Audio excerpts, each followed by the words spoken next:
Oh, happy Sunday morning, everybody. It's about 7:30 a.m. West Coast time.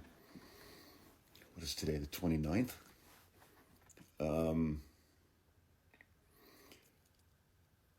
I got about a half an hour ago scrolling through TikTok a little bit, and it's next to impossible these days to exist as a person in the United States if you have any capacity for empathy at all. And I have a lot of that capacity, and it the last few days I've just been kind of looking at everything kind of big picture instead of just these specific day-to-day chaotic events, and just trying to figure out where all of this is going. Like, what's the end game for the people who are in power in this country? And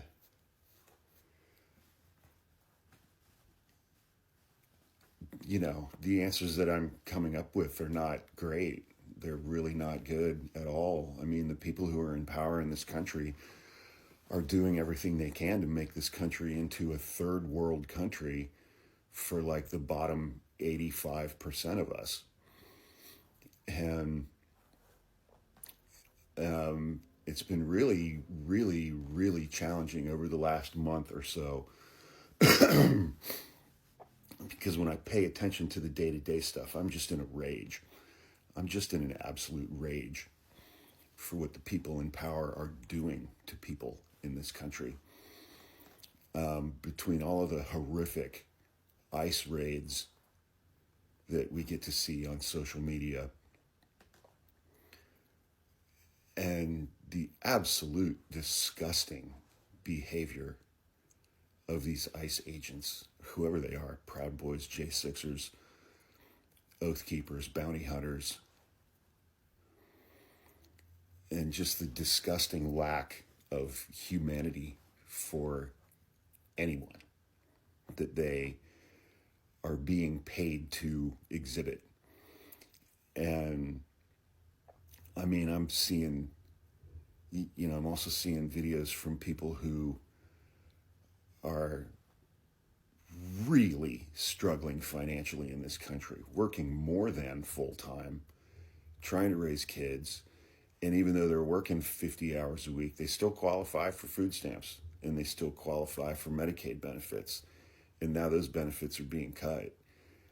And people who are just like at the end of their rope, and they're like, my kid and I are going to end up being homeless, and I'm losing all of these benefits for medical stuff. And seeing the Senate version of this big, beautiful bill come out that's going to cut another $1 trillion from Medicaid, that's going to affect everybody. And Trump voters just either don't see it or really outwardly don't care about the pain and the suffering that is being inflicted upon people. And like student loan garnishments are going to start again. Then we have to watch, fucking Jeff Bezos's wedding. Just the obscenity that it is. And, it's like you watch videos of how technology is destroying relationships and people's ability to even be in relationships with other people. And then, like I just starting yesterday, I saw some videos from people in the music industry. They're like, yeah, there's this new band on Spotify and it's completely AI generated. There are no people involved in making this music. And they've got 400,000 followers. And, the confluence of replacing all of us with technology while decimating any and every federal program which provides anybody in this country with medical care, health insurance, food, shelter, heat in the winter, while taking away everyone's ability to earn an income. And, so they can just shovel trillions of dollars more to the 1% in the billionaire class that already doesn't need it. And seeing the suffering, the gleeful infliction of suffering on Americans and immigrants who are here in this country from people on the right who benefit from all of that stuff, who benefit from every bit of it. They're just too stupid to understand how things work. The last week has been really hard. It's been really hard. It's been really challenging to regulate my emotions and regulate the anger and the rage and the hatred that I feel towards these people.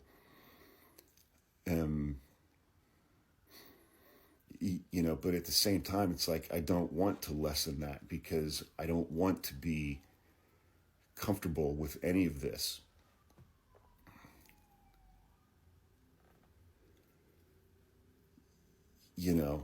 So where's all of this going? They're going to take absolutely everything.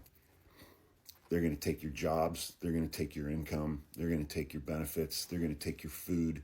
They're going to take your medical care. They're going to take your shelter. They're going to take everything. And they're going to give it to people who are already billionaires.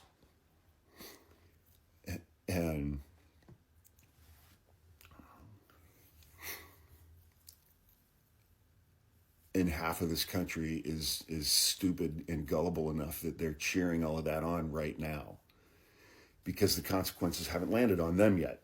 And, my brother's been saying since Inauguration Day, it's like these people need to feel as much possible pain as fast as possible from these policies and from this administration and from this government in order for anything to change.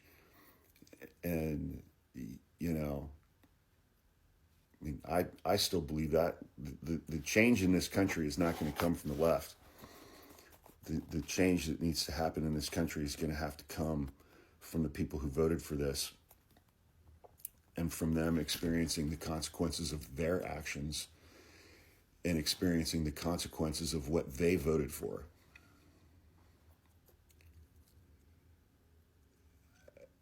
It's just the wholesale destruction of everything good. Let alone what the fucking Supreme Court is doing. They're giving a green light to all of this stuff, despite what the appellate courts are doing and despite what the federal trial courts are doing. Those two groups are largely doing the right thing. Then this stuff gets to the Supreme Court and they're like, nah, they can do whatever they want. And you've got all of these Republican evangelical fake-ass Christians who think that there is virtue in suffering. And so then they feel that it is their responsibility to impose artificially as much suffering as possible on every single person in this country, which they are now doing. They're going to set this country back 150 years, but maybe that's the goal. Maybe that's the goal, to have, feudalism in the United States based on, and everything in this country becomes based on suffering. And they're doing it.